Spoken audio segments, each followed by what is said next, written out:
thing here, you know. This is why I try to get into character a lot because I think it's really like. Oh, shut up, Rachel. This is the props room now. Well, I'm just going to block the camera. That didn't work here, right? Another props girl. Oh no! I missed. Stay off the stage.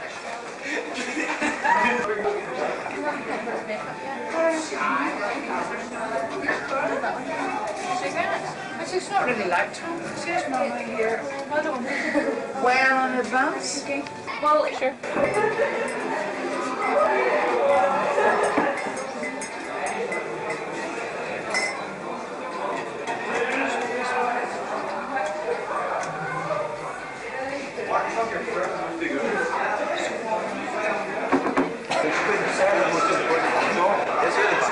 Yeah, my hat's on over here.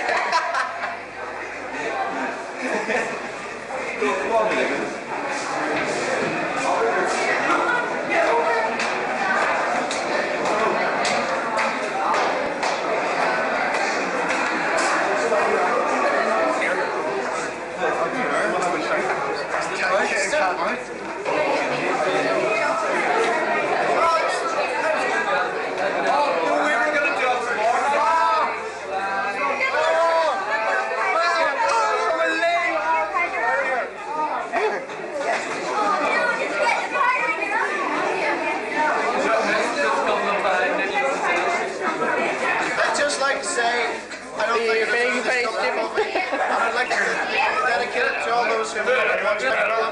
Emma, this one's on you. Just go on. Customize it. It's right there. Customize the video.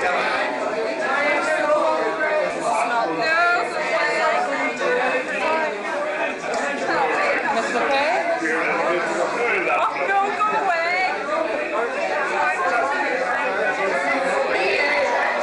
In your head, look.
you fool.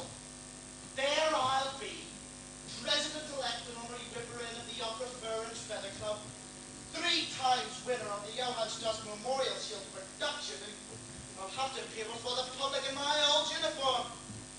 Perhaps I'd better not go at all. That fortune hunter Saunders is after my ward. My word! My ward! I won't rest easy until Marie is safe out of his reach. Now, don't forget, Marie's luggage is to be sent ahead to my sister-in-law's, Miss Blumenblatt, at 23 Karlstrasse. Miss Blumenblatt, What is the address? 23 Karlstrasse. What is it? 23 Karlstrasse. Very well. Marie can stay with her until Saunders has found some other innocent girl to pursue. And furthermore, he'll stop the little slut from chasing after him. I'm damn sure they're sending messages to one another. But I can't work out how they're doing it.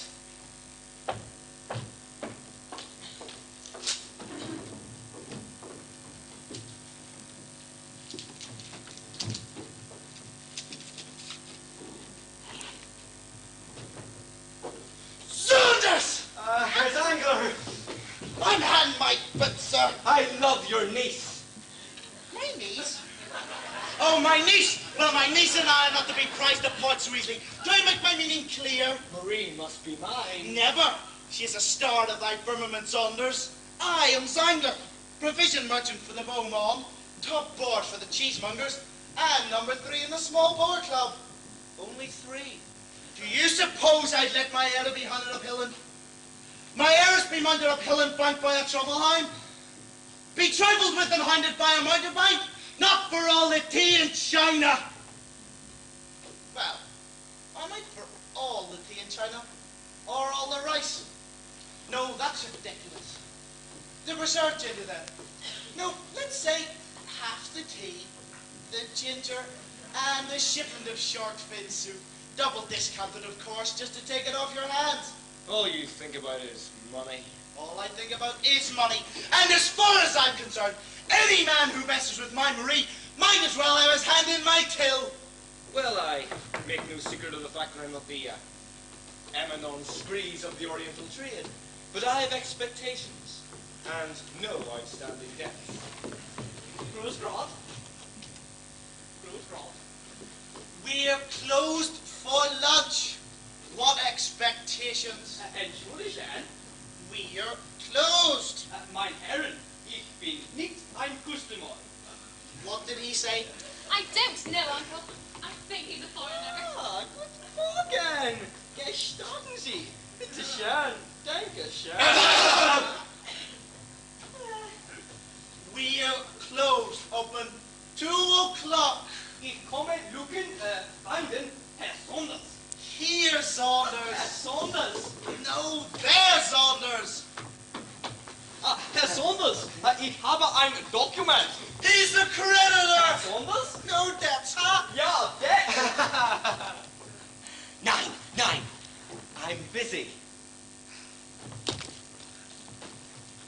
Coming back in the morning.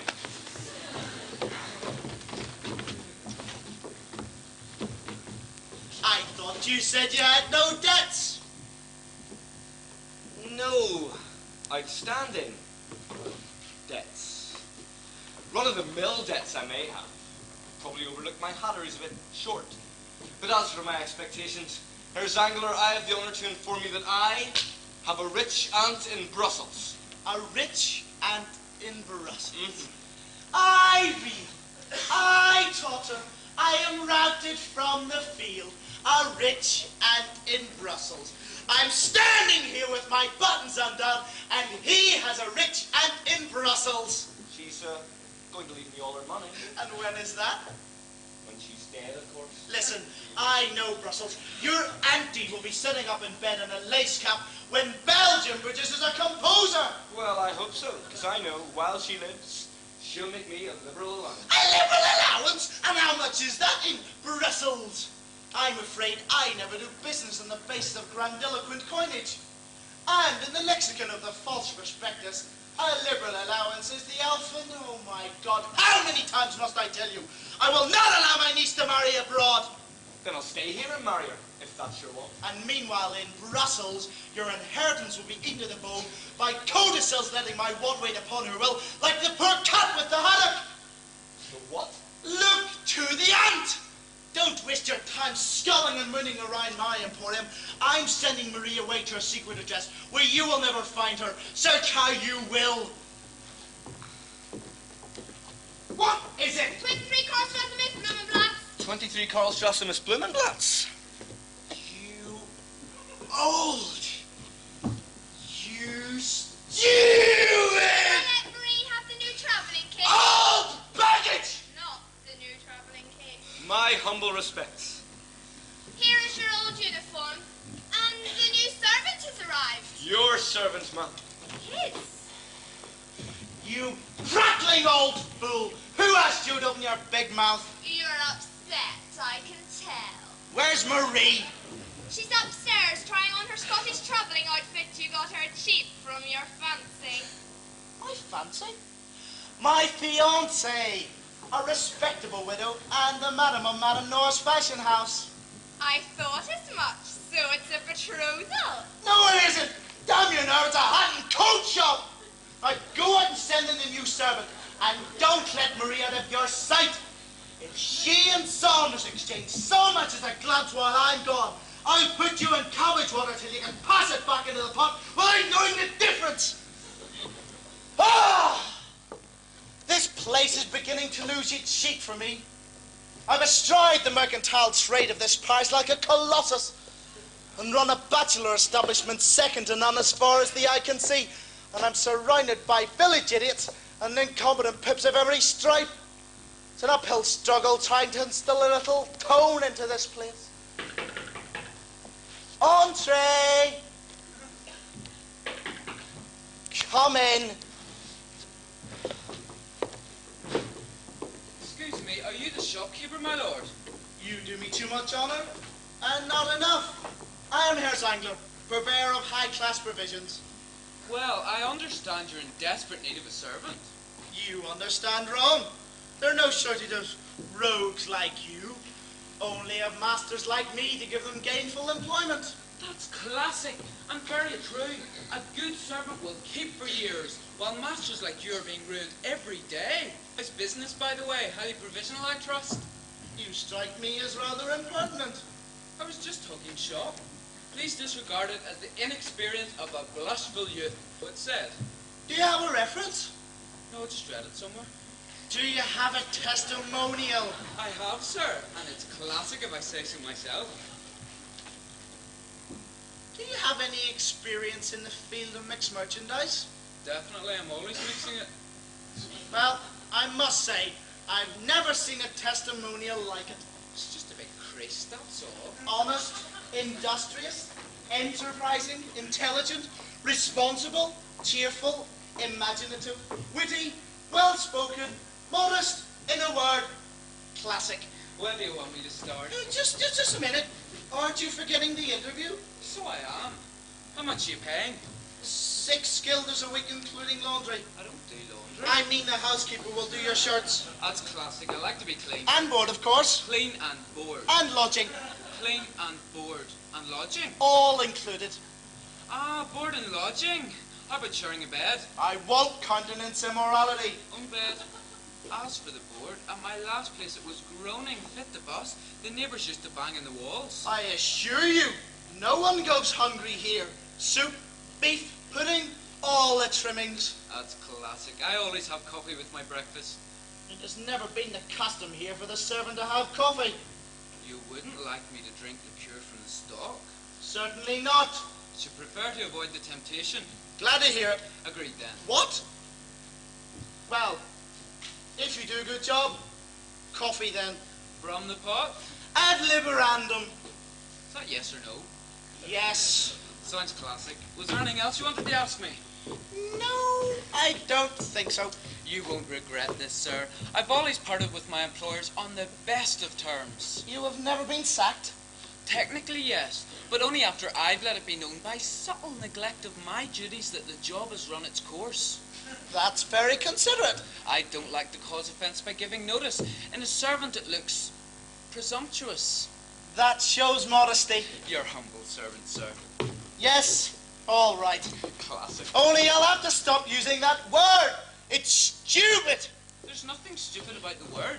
It's just the way some people use it without discrimination. Do they? Oh, yes. It's absolutely classic. What are my duties? Your duties are the duties of a servant. To start with, you can make my old uniform look like new. And if that tailor shows his face in here again, tell him to go to hell.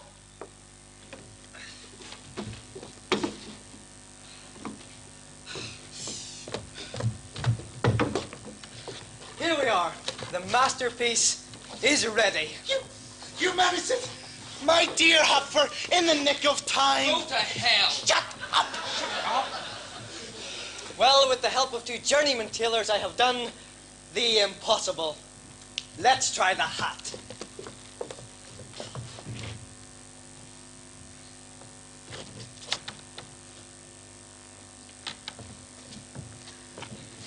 Too small. I see you have a new servant, Herr Zangler. Oh, yes. I woke up this morning feeling like a new man. So I got one. Trousers.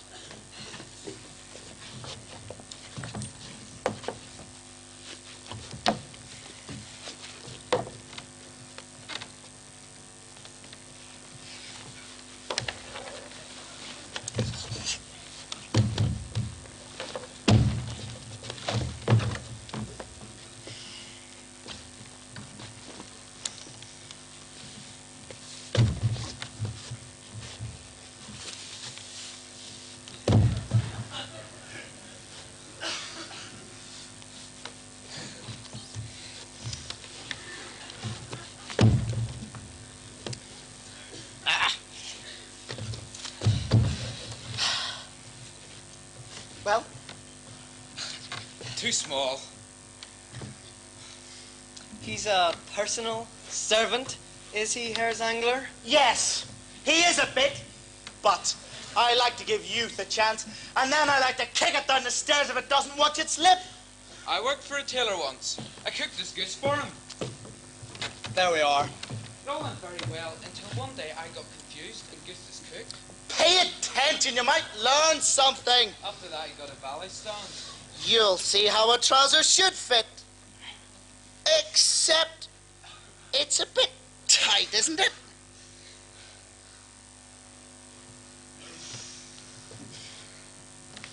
Snug. Snug? I'd be in trouble if I knelt down. I'm thinking of my nuptials. It's the pressing. Exactly, I don't want them pressed. Try the tunic.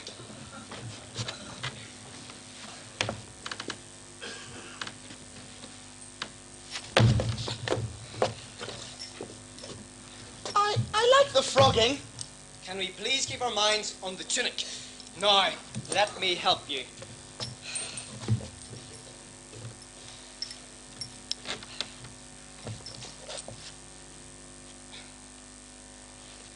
It's somewhat constricted, surely. That's the style. But it's cutting me under the arms. The buttons will fly off when I sit down, and I can't breathe. It's a uniform. It's not supposed to be a nightshirt. I don't understand it. You took my measurements. Well, that explains it. If God had been a tailor, there'd be 2.5 feet to a yard, and the world would look like a 3-cornered hat. And it's a day late. And it would have been a day late. We'd all be in an 8-day week. Shut up. Shut up. Well, I suppose it will have to do. At a pinch. Now, how do I look? I'd rather not say. I order you. How do I look? Classic. Shut up! Shut up! You dare to let your servant speak to me like that? In the livery of the Zanglers, I'm no man's minion. That's well said. What's your name? Melchior. Melchior? Throw this man out. Don't touch me! You, sir, received your measurements from nature.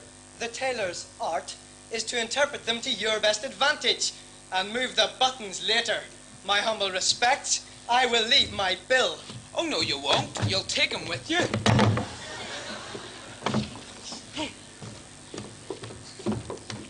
What should I do next? There's a coach leaving for town in 5 minutes. I want you to be on it. Well, sir, it's been a pleasure. I usually get a week's money. No, no, my dear fellow. I want you to go to Vienna and engage a private room at the Black and White Chop House. Order a good dinner for two and wait for me there. Dinner for two. Wait for you there. Tell them it's a celebration.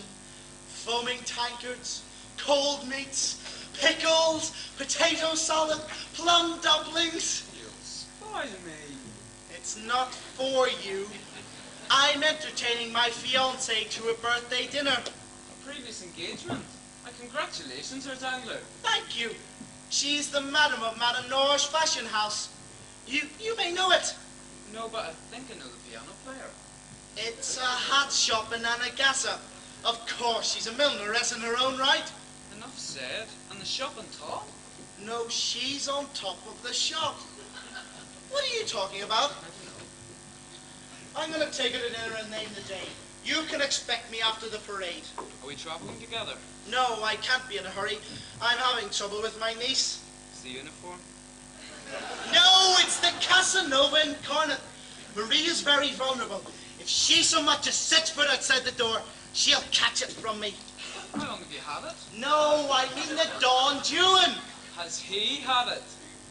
I don't think so. She's upstairs trying on her Scottish get-up. I'll work it out later. After all, I am her uncle. I've worked it out.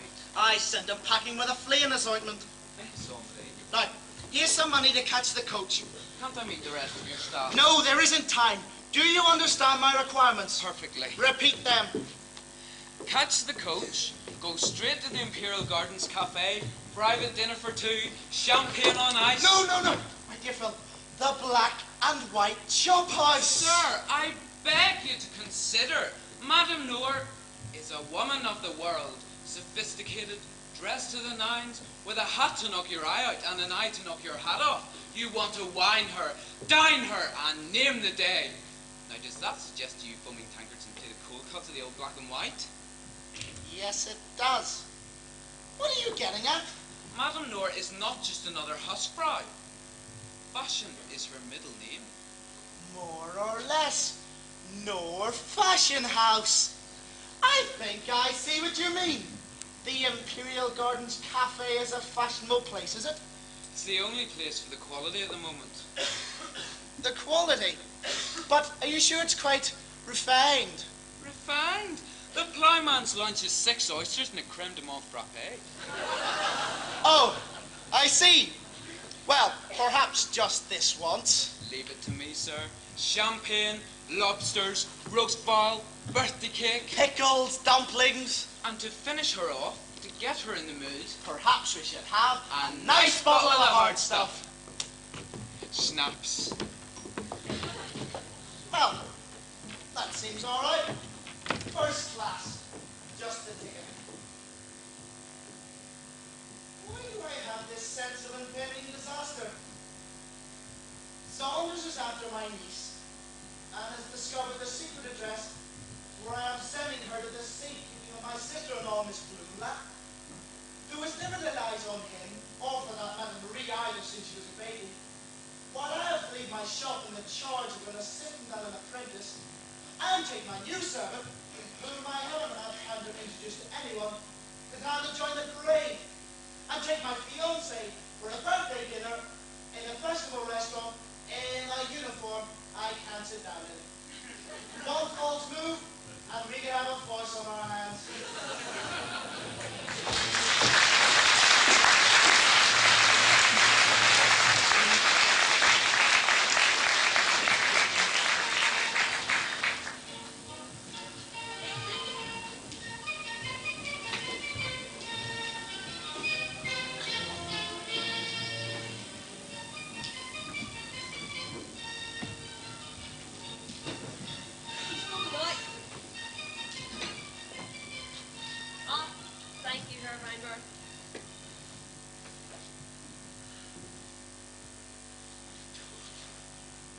So, Coco's up 6 points. When was that?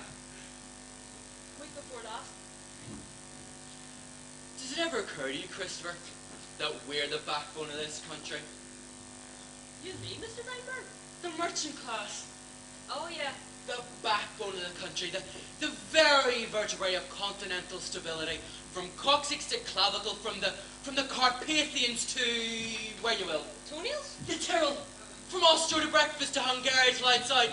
The merchant class is the backbone of the empire, on which the sun shines out of our doings.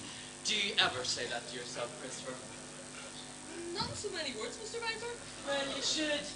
What is it, after all, that separates man from beast? Not a lot, Mr. Weinberg. Trade. I was thinking that. What would we be without trade? Close, Mr. Weinberg. That's it. The shutters of open civilization as we know it. It's the merchant class that holds everything together, uniting the deep-sea fisherman with the village maiden over a pickled herring on a mahogany counter. Put me right off roll knobs now. Uniting the hovels of Havana with the house of Hanover over a box of hand-rolled cigars.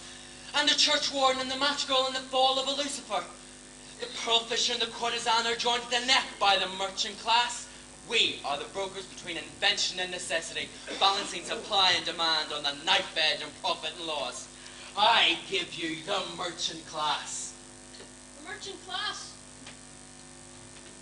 We know good times and we know bad. Sometimes trade stumbles on as much the great machine seems to hesitate. The whirling cogwheels and reciprocating pistons disengage. An unearthly silence descends upon the mercantile world.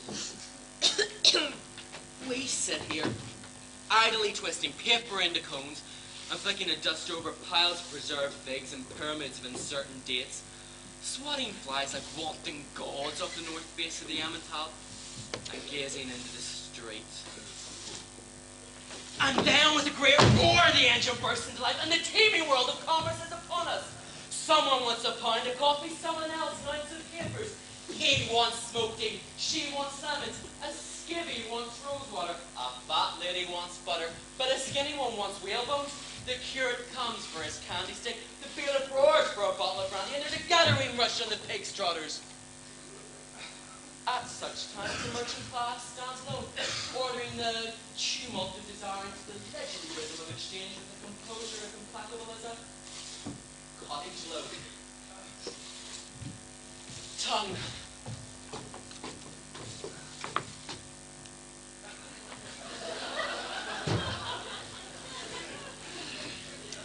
How is your romance, Sir Weinberg?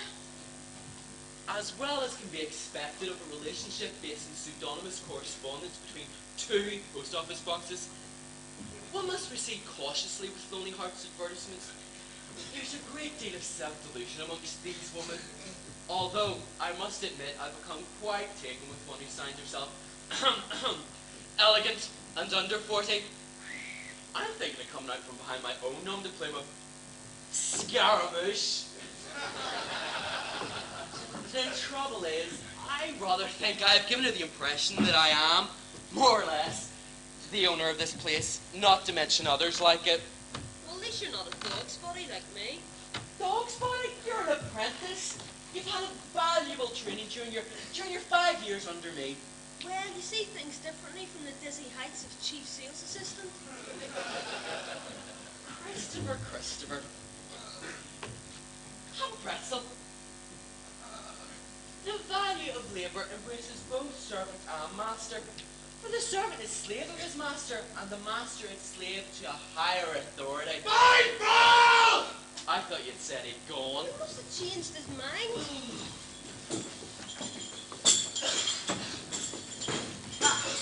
There you are. Is it time to open the shop yet? Not quite, Chief. I'm just getting everything straight. What about this pretzel? The pretzel defeated me completely. Put it back. Are you going to parade, Herz Angler? No, I'm going beagling. What do you think? I think you're making fun of me, Chief. How does it look? Snug. Do you think it should be let out? Not till after dark. What? I like it, Chief. I like it. I can't deny it's smart. Did you notice the spurs? The spurs. Oh, yes. I noticed them. I'm rather pleased with the effect. I feel like the cake of the week. That's very well put, Chief. I don't mean the cake of the week. Not the cake of the week, the shiki ate. No. Clark of the works? No. The cock of the walk. That's boy. I feel like the cock of the walk. You'll be the pride of the sporting and musical fusiliers of the Grocers' Company. And what wonderful work they do for widows and orphans. I was just setting off when I suddenly had doubts. Oh, I assure you, without people like the Grocers' Company, there'd be no widows and orphans at all. No, I mean I had doubts about leaving. I don't understand, Chief. My niece and ward is preying on my mind. There's something not quite right there. My niece and ward are preying on my mind. Something not quite the ticket. Saunders has died in the Wald Dawn Ewan. He's turned Marie's head. For all I know, she's already lost it. Well, she didn't lose it in shop hours. I'm going to frustrate him. Frustration's too good for him, Chief. I'm sending Marie away for a few days. You'll have to manage the while the till. No. To while the time? No! The till the while. That's the boy. You'll have to manage the till the while and do the books at the close of business. I suppose you're prepared to do that. Very well prepared, if I may say so, Herr Zangler. There will be other changes. I have always prided myself on being a good master who has made every reasonable provision for his staff. You have, Chief. Well, what would you say to having a mistress? One each you're sharing. Congratulations, Chief. We wish you and your bride every happiness. Thank you, thank you. And if one may be so bold as to inquire who is the fortunate young lady. Actually, she's a widow in business like me. Well, not actually like me, far from it. It's a haute couture establishment catering exclusively to the beau monde, with 3 girls working upstairs. What do you say to that? There's not a lot you can say to that, Chief. What the devil is the matter with everybody? That's another thing that was worrying me. Leaving this place in charge of you two. I need someone with a proper sense of responsibility, not a log-rolling counter clerk and a cack-handed apprentice. I'm mortified. I'm article. Well, who do you have in mind, Chief? Well, you two, of course. I mean to put in charge with a sense of responsibility. What would you do if you were in my shoes? Jingle. What? Jingle make any difference just for an afternoon, Chief? The duration of my absence may be longer. That will depend on how things go at a certain engagement I have this evening. However, desperate situations call for desperate measures. Master Christopher, approach. He called me master. Sap. I've been paying for your clothes all these years, as you know. No, I thought you just bought them outright when you took me on. Shut up! By rights, you owe me another 6-month apprenticeship. However, to celebrate my nuptials, I'm willing to forgo those months. I am appointing you my chief sales assistant. Show him your gratitude, then. Such an honour is granted to such a few. He's stunned, Chief. Chief sales assistant? Oh, Herr Zangler! Your bountifulness! Stop snivelling. Where's your... Thank you, Chief. Thank you, Chief. No. Hang on, Chief. Hang on, Chief. No! I'll have the ceremony, Chief. I've got to have my What? initiation, Chief. Bless you. And we must have the ceremony. Now, raise your right trouser and repeat after me. I swear. I swear. Fine, bro. Do you remember how it goes? I swear to strive and to abide. To strive and to abide. No. I swear by the sacred apron of the Grand Fiddler. No. It's been a long time, I Chief. swear by the sacred apron of the Imperial Grand Grocer and by the grocery train of his office to strive for his victular and freeholds, to uphold his custom, keep up his stock, give credit to few, be credit to all, and not be found wanting when weighed in the scales. So help me God.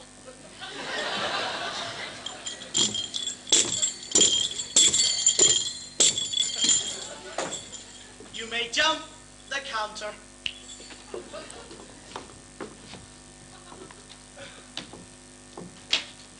That's that.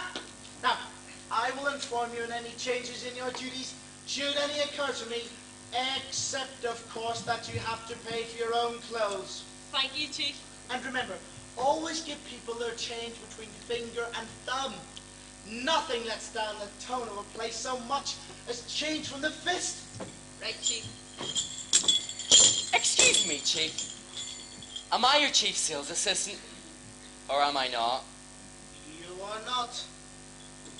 I am appointing you my partner to take effect from the day of my marriage. Me? Your partner? Yes, as a married man who has come into possession of a couture establishment, it will be necessary for me to spend more time away from here.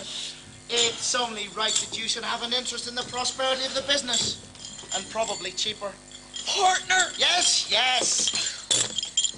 Once my bride has consummated my expansion into her turnover, you will be my partner. If you strive and abide, you may even find yourself in my old uniform. Now, what shall I do? Shall I go or what? What? No, I'll go. I'm going to join the parade on calling my fiancée. It's her birthday. I'm hoping to have a little sextet outside her hat shop before I take her to dinner. Outside? In the street? Yes, I know. I'm a fool to myself when I'm in love. If I'm not back by morning, you'll know where I'll be. In jail? In the milliner's arms. Oh, have one for me, Chief. What? No, I'll go and plait my shot.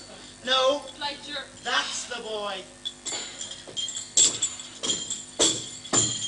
Partner? Partner? I'm a partner. One moment to put upon counterclerk, the next a pillar of the continental trading community. Chief sales assistant? I've always been at the bottom of the ladder, and now... Who's going to be under me, then?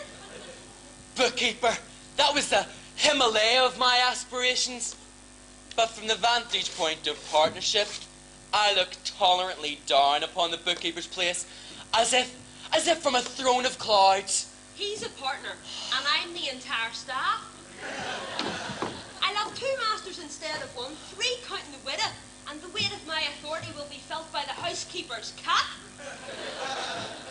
And yet, now of all times, when fortune has smiled upon me like a lunatic upon a worm in an apple, I feel a sense of grief. That cat's going to wish it had never been born. What's happening to me? I feel a loosening of obscure restraints. Emotions stir in my breast like shifting crates in a badly loaded barrow. Mother, what is the wherefore of it all? Whither the striving and how the abiding for a poor boy in the grocery trade? I'm glad she's dead and doesn't see me chained to this counter like a dog in a kennel, knowing nothing of what happens in the world except what gets wrapped around the next pound of groceries. Seeing the sunrise only from an attic window, and the sunset reflected in a row of spice jars, agog at travellers' tales of paved streets. Oh, Mr. Vinebird, I've come into my kingdom, and I see it as the locked cage from which you celebrate your escape. And if I have to wait till I'm as old as you, that's longer than I've been alive.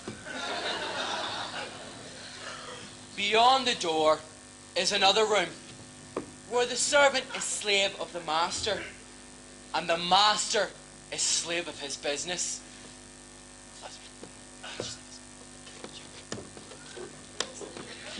Try it on. What? Try it on.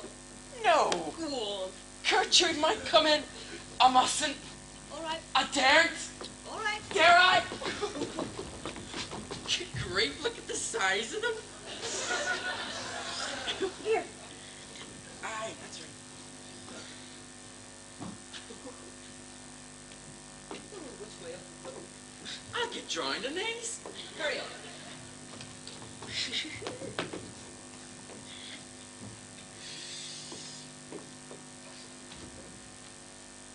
If only your mother could see me now.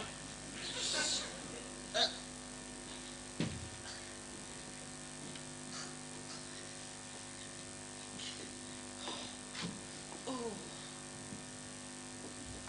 If only I could look back in the day when I was fancy free. A real razzle of a day packed with adventure and hijinks. A day to remember when I'm a grand grocer jingling through Vienna, my boots and my spurs, and the grand livery of the grocer's company. Or passing the grog and spinning the yarn with the merchant princes of the retail trade. When I could say, oh, I was a gay dog in my day, a real rapscallion. Why, remember once? But I've nothing to remember. I've got to get a pass before it's too late. Can I come with you, Mr. Weinberg? Come with me where? I want it now. Not? This very minute. What? Lock up the shop? It's already locked. While he's at the parade? And dinner in town. It's only us two. Marie's confined to quarters. He never knows. What about the books? We'll fix the books. What about the books? What about me? What are we going to do with the books? Well, we'll fix the books. We'll cook the books as Yes. Well, what about the cook? We'll fix the cook. We'll tell her he told us he doesn't want to open the shop this afternoon. But what happens when she tells him we told her, he told us to tell him to tell her to tell us? Who? Yes. Isn't it time you opened the shop? It's gone to o'clock. It's Gertrude, get me out of this, she'll do it for us! Get it off. So you're still in two minds, Sir Angler? He's half out of both of them. It's Gertrude, Her's Angler. Get it? Got it. 23 quarters at the Miss Blumenblatt. Master says, find Mr. Weinberg and tell him not to open the shop this afternoon. Don't open the shop. Tell Mr. Weinberg. Strict orders, he says, and now he would be obliged if you would be so kind as to leave him alone. That doesn't sound like him. That does.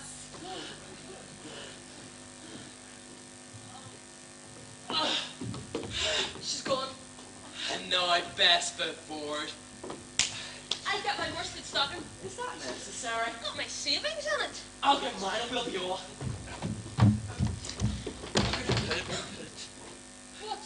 My savings? It's over here somewhere.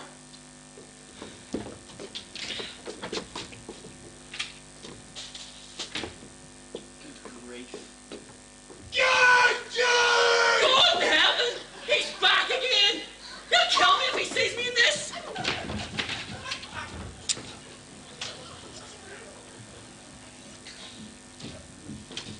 Marie!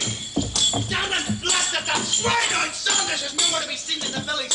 He did leave in the coat and Marie's window was open. God in Himalayas! If I keep having to come back, I'll miss the parade. I told you not to let Marie out of your sight! You told me to find Mr. Weinberg and tell him. Don't tell me what I told you! Search her room. If she's got another Scottish get-up, 10 to 1 he's up there trying it on. I'll keep watching the garden if I can find a place to hide. Stand in the herbaceous border.